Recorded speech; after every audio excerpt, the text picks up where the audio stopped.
Hey up YouTube, welcome back to another video with Rams fan YT. This is very unusual. I've never posted a video. I normally do it live, not normally via this sort of camera mechanism. I'm hoping this works. This is episode 17 of A History of Your Club. I've had some technical issues, so please bear with me. But I think this is going to short it. Ignore the live stream which it says now or then. This is what's going to be the video on the main channel. So, this is a history of Tottenham Hotspur. They were originally named Hotspur Football Club and were formed on the 5th of September 1882 by a group of schoolboys led by Bobby Buckle. They were members of the Hotspur Cricket Club, and the football club was formed to play sports during the winter months, as was a very common practice during that time. A year later, the boys sought help with the club from John Ripshaw, who was the Bible class teacher at All Hallows Church. He became the first president of the club and its treasurer. Ripshaw helped and supported the boys through the club's formative years, reorganised and found premises for the club. In April 1884, the club was renamed Tottenham Hotspur Football Club, as to avoid confusion with another football club who was named Hotspur, whose post had been mistakenly delivered to North London, although the rumour has it.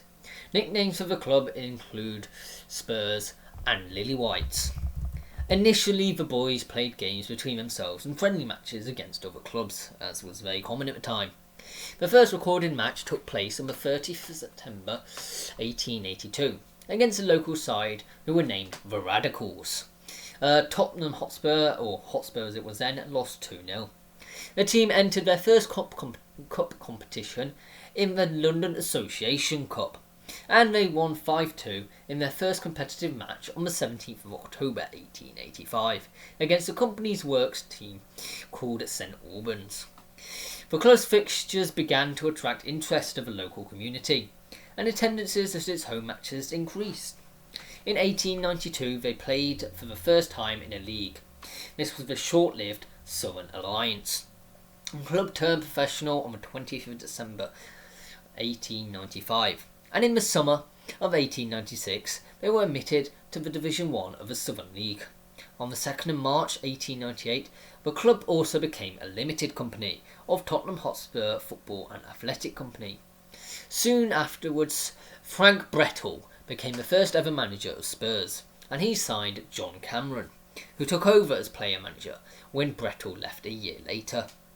Cameron would have a significant impact on Spurs, helping the club win its first trophy, the Southern League title, in 1899-1900 season.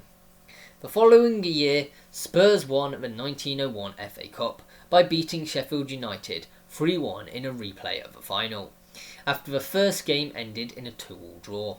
In doing so, they became the first and so far only non-league club to achieve victory in the FA Cup final since the formation of the Football League in 1888. In 1908, the club was elected into the Football League Second Division, and they won promotion to the First Division in their first ever season, and they finished as runners-up in their first year in that league. In 1912, Peter McWilliam became manager. Tottenham finished bottom of the league at the end of the 1914-15 season, and when football was suspended due to the First World War. Spurs were relegated to the second division on the resumption of the league football after the war, but they were quickly returned to the first division as second division champions in the 1919-20 season. On the 23rd of April 1921, McWilliam guided Spurs to their second FA Cup win, whereby they beat Wolverhampton Wanderers at 1-0 in the cup final. Spurs finished second to Liverpool in the league in 1922, but would finish mid-table for the next 5 seasons. Spurs were relegated in the 1927-28 season after McWilliam left. For most of the 1930s and 40s, Spurs languished in the second division, and apart from a brief return to the top flight in 1933-34 and 1934-35 seasons, former Spurs player Arthur Rowe became manager in 1949. Rowe developed a style of play known as push and run that proved to be successful in his early years as manager. He took the team back to the first division, and after finishing top after finishing top of the second division in 1949-50 season. In his second season in charge, Tottenham won their first ever top-tier championship title when they finished top of the first division for the 1950-51 season. Rowe resigned in April 1955 due to a stress-induced illness for managing the club. Very stressful managing this club, trust me. Before he left, he signed one of Spurs' most celebrated players, of Danny Blanchflower, who won the FWA Football of the Year award twice while at Tottenham. Bill Nicholson took over as manager in October 1958. He became the club's most celebrated manager, or successful manager, guiding the team to a major trophy success 3 seasons in a row in the early 1960s. They won the double in 1961, then the FA Cup again in 1962, and the Cup Winners' Cup in 1963. Nicholson signed Dave Mackay, who later played for Derby, and John White in 1959. The two influential players were absolutely critical to win the double. And Jimmy Greaves signed in 1961, and he was the most prolific goalscorer in the history of the top tier of English football. What more can you ask for, really? The 1960-61 season started with a run of 11 wins, followed by a draw and another 4 wins. At that time, it was the best ever start by a club in the top flight of English football. The title was won on the 17th of April 1961, when they beat the eventual runners-up Sheffield Wednesday 2-1 at home, with 3 more games was still to play, and the double was achieved when Spurs won at 2-0 against Leicester City in the final of the 1960-61 FA Cup. It was the first double of the 20th century, and it was the first to have done so since Aston Villa had achieved the feat in 1897. The next year, Spurs won their consecutive FA Cup after beating Burnley 1962 in the FA Cup final. On the 15th of May 1963, Tottenham became the first British team to win a European trophy by winning the 1962-63 European Cup Winners' Cup, when they beat Atletico Madrid 5-1 in the final.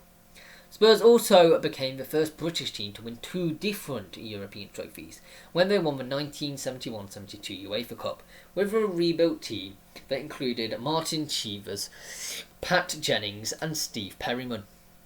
They had also won the FA Cup in 1967 and 2 League Cups in 1971 and 1973. In total, Nicholson won 8 major trophies in his 16 years at the club as manager. I think that just proves how much having a long-term vision with a manager is a good thing. Spurs went into a period of decline after the success of the early 1970s, and Nicholson resigned after a poor start to the 1974-75 season. The team was then relegated at the end of the 1976-77 season, with Keith Burkinshaw as manager. Burkinshaw quickly returned the club to top flight football, building a team that included Glenn Hoddle as well as the 2 Argentinians, Osvaldo Ardiles and Ricardo Villa. These signings were actually particularly uncommon in British football, as foreign players outside the British Isles were incredibly rare, to be fair. And the team that Burkinshaw rebuilt went on to win the FA Cup in 1981 and again in 1982. And then they won the FA Cup the UEFA Cup in 1984. The 1980s was a period of change and began with a new phase of redevelopment at White Hart Lane, as well as a change of directors. Irving Scholar took over the club and moved it in a more commercial direction, and the beginning of a transformation of English football clubs into commercial enterprises had begun. Debt of the club would again lead to a change in the boardroom, with Terry Venables teamed up with the businessman Alan Sugar in June 1991 to take control of Tottenham Hotspur plc. Venables, who had become manager in 1987, signed players such as Paul Gascoigne and Gary Lineker. Under Venables, Spurs won the 1990-91 FA Cup, making them the first club to have won 8 FA Cups. Tottenham were one of the 5 clubs that pushed for the founding of the Premier League, which was created with the approval of the FA. This replaced the Football League First Division as the highest division of the English Football League. Despite a succession of managers and players such as Teddy Sheringham, Jurgen Klinsmann and David Ginola for a long period in the Premier League until the late 2000s, Spurs finished mid-table most seasons with few trophies won. They won the League Cup in 1999 under George Graham and again in 2008 under Juan de Ramos. Performances improved slightly under Harry Redknapp, with players such as Gareth Bale and Luka Modric arriving at the club, and they actually managed to finish in the top 5 in the early 2010s. In February 2001, Sugar sold his share in the Spurs Football Club to ENIC Sports plc. This was run by Joe Lewis and Daniel Levy, and stepped down as chairman. Lewis and Levy would eventually own 85% of the club, with Levy responsible for the running of the club. They appointed Mauricio Pochettino as head coach, who was in the role between 2014 and 2019. Under Pochettino, Spurs finished second in the 2016-17 season, their highest league finish since the 1962-63 season, and they advanced to the UEFA Champions League final in 2019. The club's first UEFA Champions League final, where they ultimately lost in the final to Liverpool 2-0. Pochettino was subsequently sacked after a poor start to the 2019-20 season and was replaced by Jose Mourinho. I think that's incredibly harsh, assuming the previous season actually managed to get to the Champions League final.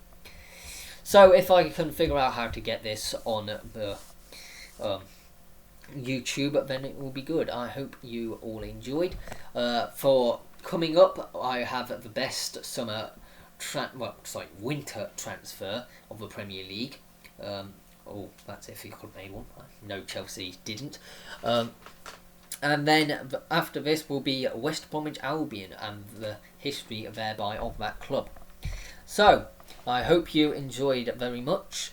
Stick around if you fancy some regular football content across the leagues. And that is a bye from Rams Fan YT.